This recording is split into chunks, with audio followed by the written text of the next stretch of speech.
Stronghold is all the rage. So today we're going to run it down. What does the company do? What is the SHX token? And how can you take advantage of it?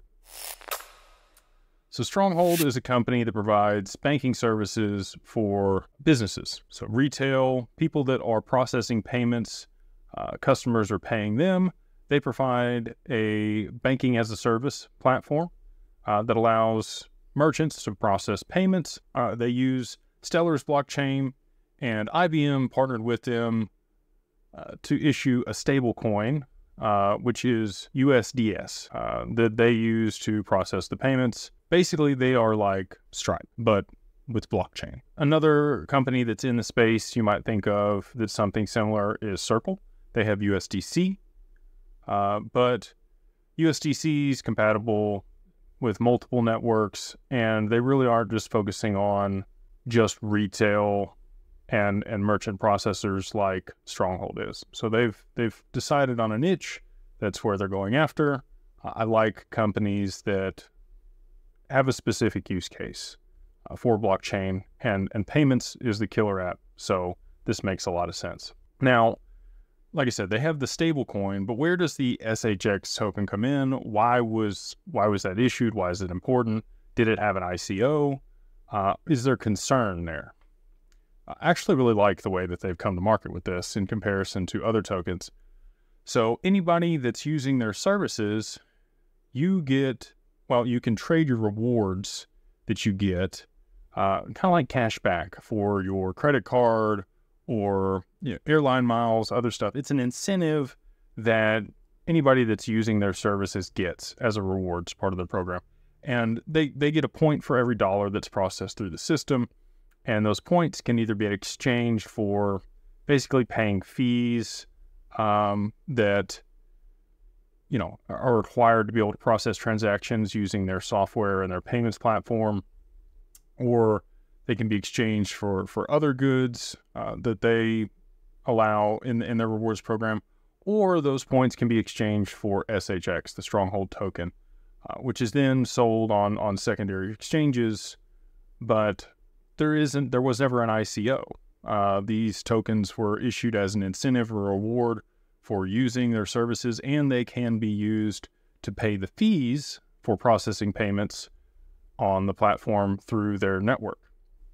So it's pretty interesting the way that they've orchestrated this and gone to market. And the token obviously has value and people will speculate on it. But the main use case at this time is just to pay fees for the payment processor Stronghold, people that are using that payment processor. So let's say you were a business. You are a retail facing business. You sell B2C, you collect payments from consumers.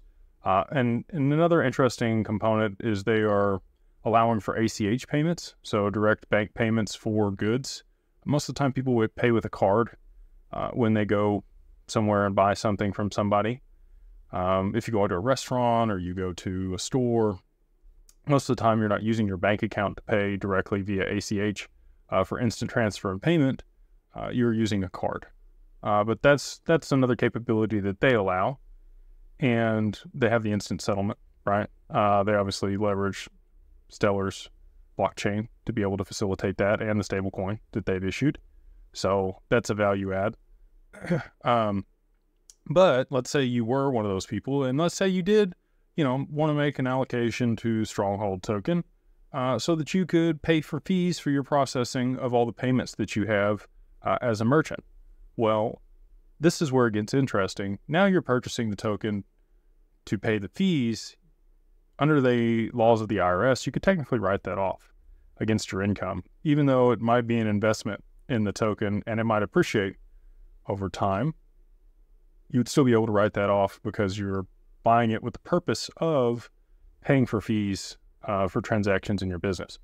So a lot to unwrap there, but I think that it will be viable long-term, especially with the involvement of IBM and their niche use case. I think the company is in a strong position. They will continue to grow over time, and the value of the token could continue to appreciate Again, really the only use case for it is to pay the fees, and people are speculating on it, and that's what's driving the price on the secondary market through the exchanges. But that's not to say that it won't continue appreciating.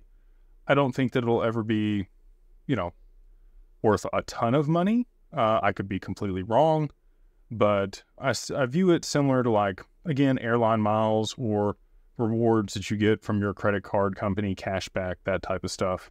That can then be used to, again, pay the fees for using your card or give you other perks. And I think that they'll continue to add other things that you can do with the token. Long term, maybe it'll be, doing things with the exchange. They do have an exchange there at Stronghold where you can trade cryptocurrencies.